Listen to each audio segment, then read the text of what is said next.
नमस्कार साथियों, कैसे हैं आप सभी। आशा करता हूँ आप सभी बहुत अच्छे होंगे। तो आज के इलेक्ट्रॉनिक में आप सभी का बहुत बहुत स्वागत है। कल की वीडियो हम डिस्कस कर चुके थे कि जो एक गेन बूस्टर सर्किट होता है उसे हम कैसे ड्रॉ कर सकते हैं। उसके सर्किट डायग्राम को हमने वहाँ पर डिस्कस किया था और साथ ही साथ समझा था कि किस प्रकार से वहाँ पर गेन बूस्टर सर्किट काम करता है। तो यहाँ पर हमने जो ऑप एम्प यूज किया था वो हमारे यहाँ पर dual op amp IC use किया था, जिसका नंबर यहाँ पर हमारा 1458 ऑप एम्प है। तो एक्चुअली ये क्या था कि यहाँ पर ये डुअल ऑप एम्प था। तो क्या था कि हमने यहाँ पर जो गेन बूस्टर सर्किट को ड्रॉ किया था वहाँ पर एक ही ऑप एम्प को यूज किया था और एक ऑप एम्प हमारे यहाँ पर खाली रह गया था, यानी फ्री रह गया था। तो हमने आज की इस वीडियो में दूसरे ऑप एम्प को यहाँ पर यूज करके एक बेस, ट्रिबल और मिड के सर्किट को यहाँ पर कनेक्ट कर दिया है उसी ऑप एम्प में। तो इससे आपको क्या फ़ायदा होगा कि एक ही ऑप एम्प में आप यहाँ पर बेस, ट्रिबल और मिड को भी यहाँ पर देख सकते हैं, यानी ऑप एम्प का आप यहाँ पर फुल्ली यूज कर सकते हैं। तो चलिए आज की वीडियो को शुरू करते हैं। अभी तक आपने इस चैनल को सब्सक्राइब नहीं किया तो सब्सक्राइब जरूर कर लीजिए। देखिए, इतना सर्किट तो हमने कल की वीडियो में डिस्कस किया था, तो मैं यहाँ पर इससे डिस्कस नहीं कर रहा हूँ। तो यदि आपने वो वीडियो नहीं देखी तो आप उस वीडियो को देख लीजिएगा, तो आपको इतना सर्किट यहाँ पर ईजिली समझ में आ जाएगा।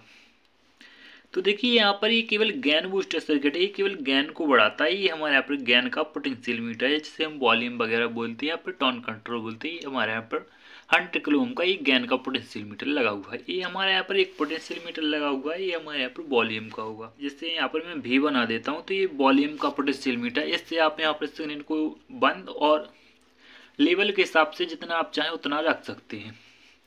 तो यहाँ पर हमने एक ऑप एम्प, यानी यहाँ पर देख सकते हैं आप, यहाँ पर ये IC हमारे यहाँ पर 1458, इसका जो फिजिकली IC होती है वो कुछ इस प्रकार की दिखती है। इसमें 8 पिन आपको देखने को मिलती हैं। तो यहाँ पर हमने पिन डिटेल भी लिख रखी है कि कौन सी पिन क्या होती है, तो आपको यहाँ पर ज़्यादा कन्फ्यूजिंग देखने को नहीं मिलेगी। आप इजीली इस सर्किट को समझ सकते हैं और इस सर्किट से अपने सर्किट को डिजाइन भी कर सकते हैं। तो हमने यहाँ पर एक ऑप एम्प का यूज किया है, तो इसके लिए हमें यहाँ पर 3 पोटेंशियल मीटर की रिक्वायरमेंट होगी। एक होगा हमारा बेस के लिए, एक होगा यहाँ पर ट्रेवल के लिए, एक होगा हमारे यहाँ पर मिड के लिए। तो चलिए सबसे पहले हम यहाँ पर बेस के अरेंजमेंट को समझते हैं। तो देखिए, यहाँ पर एक पोटेंशियल मीटर है। जैसा कि आप जानते हैं पोटेंशियल मीटर में हमें यहाँ पर 3 पिन देखने को मिलती है। तो मिडिल पिन ये रही, ये इसकी जो मिडिल पिन है ये है, और ये इसकी दायां बाएं पिन ये मान लीजिए आप। तो क्या है कि आउटपुट हमें यहाँ से देखने को मिलेगा। देखिए, ये एम्पलीफायर जो हम यहाँ पर एम्पलीफायर कनेक्ट करेंगे वो हमें यहाँ पर कनेक्ट करना होगा। तो यहाँ पर एक कैपेसिटर लगा हुआ है, जिसे हम आउटपुट कैपेसिटर बोल सकते हैं। इस कैपेसिटर की वैल्यू यहाँ पर 4.7 माइक्रोफैड। आप चाहें तो इसकी वैल्यू को भी चेंज कर सकते हैं, 3 माइक्रोफैड का भी लगा सकते हैं, 10 माइक्रोफैड का भी लगा सकते हैं। हालांकि परफॉर्मेंस पर आपको कोई भी इफेक्ट देखने को नहीं मिलेगा। तो देखिए, यहाँ पर आप अपना एम्पलीफायर कनेक्ट करते हैं। तो देखिए, आप यहाँ पर देख पा रहे होंगे कि जो इनपुट सिग्नल है यहाँ से इसे सिग्नल मिल रहा है, यानी जो भी इस गेन बूस्टर सर्किट के बाद यहाँ पर आउटपुट देखने को मिल रहा है ये सिग्नल यहाँ पर जाता है। तो देखिए, यहाँ पर ये पोटेंशियल मीटर लगा हुआ है, इसकी मिडिल पिन आप यहाँ पर ध्यान से देखेंगे तो इस ऑप एम्प के इन्वर्टिंग इनपुट के साथ कनेक्ट है। आप यहाँ पर देख पाए 8.2 किलो ओम की रेजिस्टेंस के जरिए इस प्रकार से यहाँ पर इस ऑप एम्प के इन्वर्टिंग इनपुट के साथ कनेक्ट है। उसी प्रकार से यदि आप यहाँ पर आप देख पा रहे हैं जो हमारे यहाँ पर ट्रेवल का पोटेंशियल मीटर, इसका मिडिल पिन भी आप यहाँ पर देख पा रहे होंगे। 6.8 किलो ओम की रेजिस्टेंस और 2 का जो PF कनेक्ट है, इसके साथ ये दोनों ये हमारे यहाँ पर आपस में जॉइंट होगा। ये हमारे यहाँ पर इन्वर्टिंग इनपुट के साथ कनेक्ट है।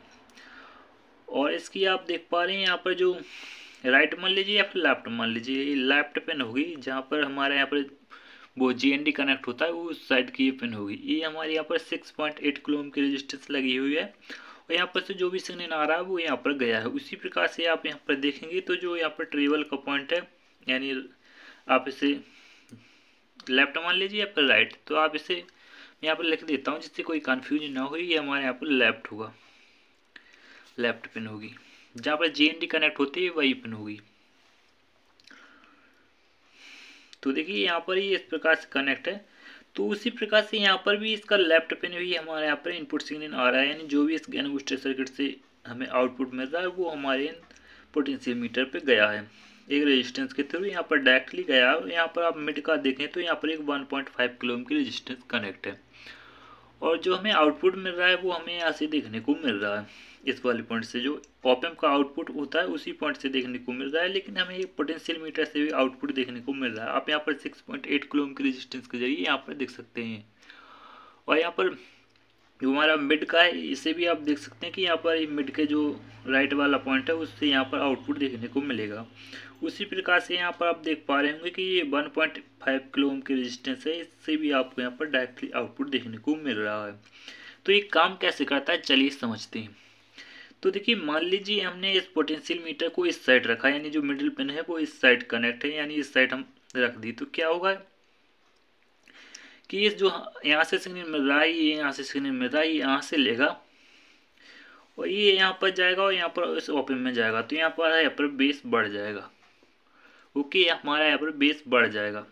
और जैसे ही हम इससे कनेक्ट करते हैं, यानी यहाँ से कनेक्ट करते हैं, तो क्या हुआ कि ये सिग्नल जो यहाँ पर ओपन पे ले रहा था, ये सिग्नल इस साइड से लेगा, यानी यहाँ पर जो सिग्नल देखने को मिलेगा उसी सिग्नल को ये एम्पलीफाई करके आउटपुट में देगा। तो ये हमारे यहाँ पर बेस कम हो जाएगा।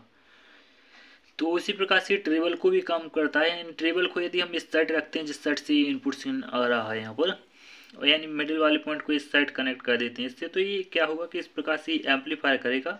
तो ये यहाँ पर ज़्यादा ट्रेबल देखने को मिलेगी। लेकिन हम इस साइड रखते हैं तो यहाँ पर ही यहाँ से सिग्नल को लेता है या एम्पलीफाई करता है, तो यहाँ पर ट्रेबल आपको कम देखने को मिलता है। उसी प्रकार से ये मिड भी काम करता है। यदि हम इस साइड कनेक्ट करते हैं तो हमें यहाँ पर हाई मिड देखने को मिलेगा और इस साइड करते हैं तो लो मिड देखने को मिलता है। तो देखिए जो बेस, ट्रेबल और मिड कंट्रोल होते हैं ये हमारे यहाँ पर माइनस में भी जाते हैं और प्लस में भी जाते हैं। यानी मान लीजिए हमारे यहाँ पर, मैं समझाने की कोशिश करता हूँ। देखिए मान लीजिए यहाँ पर ये 0 हो गया, ये 1 हो गया, ये 2 हो गया, ये 3 हो गया। तो यहाँ पर -1 होगा, -2 होगा, -3 होगा।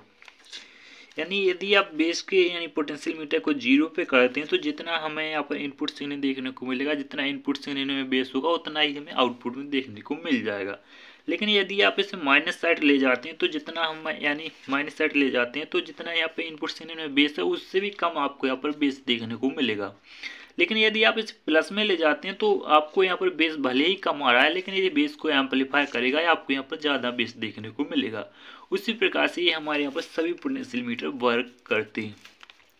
तो आशा करता हूँ आपको इस एग्जाम्पल के जरिए अच्छे से समझ में आया होगा कि किस प्रकार से काम करता है। तो यहाँ पर मैंने सभी कंपोनेंट की डिटेल यहाँ पर लिख रखी है, कोई भी कन्फ्यूजिंग आपको यहाँ पर नहीं होगी। हर एक रेजिस्टेंस, हर एक कैपेसिटर की वैल्यू यहाँ पर मैंने लिख रखी है। तो यहाँ पर फिजिकली आईसी को तो देख लेते हैं। तो देखिए जो फिजिकली आईसी होती है वो कुछ इस प्रकार की होती है। इसकी डॉट होता है, इसकी 1 नंबर पिन ये होती है। इस प्रकार से इसमें 8 पिन होती हैं। तो देखिए यहाँ पर मैंने पिन डिटेल भी लिख रखी है। ये पिन नंबर हमारे यहाँ पर 1 है, ये 2 है, ये 3 है, ये हमारे यहाँ पर 4 नंबर पिन है, ये हमारे यहाँ पर 8 नंबर पिन है, ये हमारी 7 नंबर, ये 6 नंबर, ये 5 नंबर। तो देखिए यहाँ पर जो पावर सप्लाई के वायर ये कॉमन होते हैं, दोनों ऑप एम्प में कॉमन वायर होते हैं। तो यहाँ पर मैंने एक ही जगह पर यहाँ पर पावर सप्लाई की वायर लिखी है। तो पिछली वीडियो में मैंने डिस्कस किया था कि यहाँ पर मैं पावर सप्लाई का भी बताऊंगा कि किस प्रकार से आप पावर सप्लाई का यहाँ पर अरेंजमेंट करते हैं। तो इसके सर्किट डायग्राम को मैंने इसी ड्रॉ पर ड्रॉ किया है। तो देखिए आप यहाँ पर देख पा रहे होंगे कि हमने यहाँ पर एक 10 किलो ओम की रेजिस्टेंस यूज की है। ये 1 वाट की रेजिस्टेंस है। यहाँ पर एक 15 वोल्ट का जीना डायोड यूज किया है। यहाँ पर कैपेसिटर 10 माइक्रोफैराड 25 वोल्ट का है। तो देखिए यहाँ पर 15 वोल्ट का जीना डायोड है, तो आपको यहाँ पर 15 वोल्ट देखने को मिल जाएगा प्लस में। उसी प्रकार का अरेंजमेंट हमने नेगेटिव साइड भी किया है, तो यहाँ पर हमें 15 वोल्ट नेगेटिव में देखने को मिल जाएगा। ये हमारा यहाँ पर बीच का वोल्ट 0 वोल्ट होगा, यानी GND होगा ये। तो देखिए यदि आप यहाँ पर इसे चलाना चाहें तो 30 वोल्ट से 70 वोल्ट के बीच में आपके पास जो भी एम्पलीफायर का वोल्टेज है उसी से आप इसे ऑपरेट करवा सकते हैं। यानी जो एम्पलीफायर होते हैं हमारे प्रोफेशनल पावर एम्पलीफायर, तो वो लगभग इसी वोल्टेज पर चलते हैं। जैसे 500 वाट का हो गया तो वो 45 वोल्ट के लगभग चलता है, और 1000 वाट की बात करें तो वो हमारा करीब 75 या फिर 70 वोल्ट के करीब चलता है। तो आप इसे 1000 वाट के एम्पलीफायर में लगाना चाहें तो 70 वोल्ट या फिर 75 वोल्ट तक भी जा सकता है। आपको यहाँ पर कोई इशू देखने को नहीं मिलेगा। आप चाहें तो इसे 24 वोल्ट से भी ऑपरेट कर सकते हैं, कोई इशू आपको यहाँ पर देखने को नहीं मिलेगा। लेकिन यहाँ पर हमने 30 to 70 वोल्ट यहाँ पर DC रख रखा है।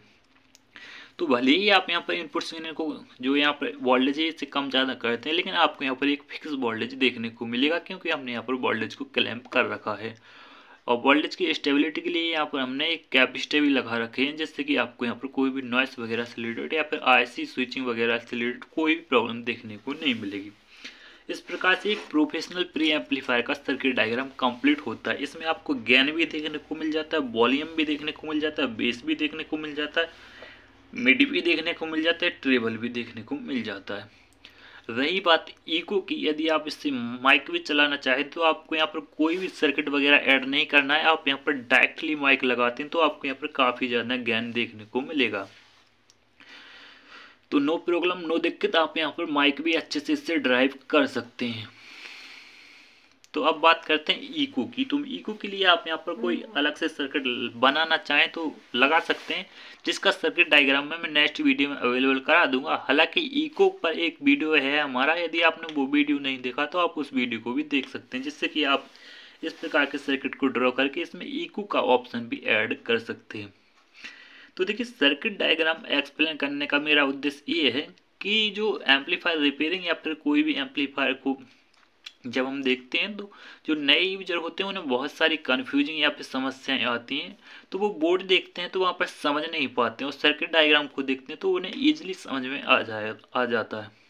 तो उन्हें रिपेयरिंग में भी हेल्प मिलती है और काफ़ी जगह पर सर्किट डायग्राम की हेल्प मिलती है। और यहाँ पर मैं अच्छे से एक्सप्लेन भी करता हूँ, वर्क भी बताता हूँ कि कैसे काम करता है। तो आशा करता हूँ आपको वीडियो पसंद आया होगा। तो इस वीडियो को लाइक कर दीजिएगा, चैनल को सब्सक्राइब जरूर कर लीजिएगा। तो देखिए, यदि आप चाहें तो यहाँ पर ऑप एम्प के मैं कुछ ऑप्शन आपको दे रहा हूँ। तो यहाँ पर आप चाहें तो 4558 का ऑप एम्प भी यूज कर सकते हैं, या फिर कोई अदर डुअल ऑप एम्प भी यूज कर सकते हैं। और देखिए, यदि आप यहाँ पर इस प्रकार का एक जो प्री एम्पलीफायर सर्किट है ये हमारा, इसे आप यहाँ पर एसटीडी में बनाना चाहते हैं, यानी लेफ्ट राइट के लिए बनाना चाहते तो आप यहाँ पर 4 ऑप एम्प आईसी यूज कर सकते हैं, या फिर डुअल ऑप एम्प की 2 आईसी यूज कर सकते हैं। आपको यहाँ पर कोई भी प्रॉब्लम देखने को नहीं मिलेगी। बहुत ही अच्छा है, बहुत ही हाई फाई क्वालिटी है सर्किट डायग्राम की। यदि आप कमेंट करते हैं तो इसका प्रैक्टिकल वीडियो है चैनल पर, यदि आप उसे देखना चाहें तो देख सकते हैं। इसकी लिंक मैं आपको वीडियो को डिस्क्रिप्शन में अवेलेबल करा दूंगा। तो हालांकि इसमें कुछ मॉडिफिकेशन भी किए जा सकते हैं, जो कि हम नेक्स्ट वीडियो में डिस्कस करेंगे कि किस प्रकार से इसमें मॉडिफिकेशन किए जा सकते हैं जिससे इसकी क्वालिटी को और बेहतर किया जा सकता है। लेकिन इसकी कुछ कंडीशन हो जाती हैं कि किस प्रकार का एम्पलीफायर होना चाहिए कि जिस पर ये अच्छे से वर्क करे। लेकिन अभी जो सर्किट ड्रॉ है इस हर प्रकार के एम्पलीफायर पे अच्छा परफॉर्मेंस देगा। लेकिन कुछ कैटेगरी के एम्पलीफायर होते हैं जिन पर ये अच्छे परफॉर्मेंस देते हैं, तो इसमें कुछ कंपोनेंट को और ऐड करके यहाँ पर इसे अच्छा बनाया जा सकता है। लेकिन कुछ कंपोनेंट को ऐड करने से क्या होता है, ये हर एम्पलीफायर में पर सूटेबल नहीं बैठता। कुछ एम्पलीफायर के साथ इसकी क्वालिटी सही हुई, कुछ के साथ इसकी क्वालिटी बिगड़ने लगती है। लेकिन अभी जो ड्रॉ है इससे आपको हर एम्पलीफायर पे अच्छा परफॉर्मेंस देखने को मिलेगा। तो नेक्स्ट वीडियो के टॉपिक पर चाहिए कमेंट करना जरूर ना भूलें, और मिलते हैं नेक्स्ट वीडियो। जब तक के लिए जय हिंद, वंदे मातरम।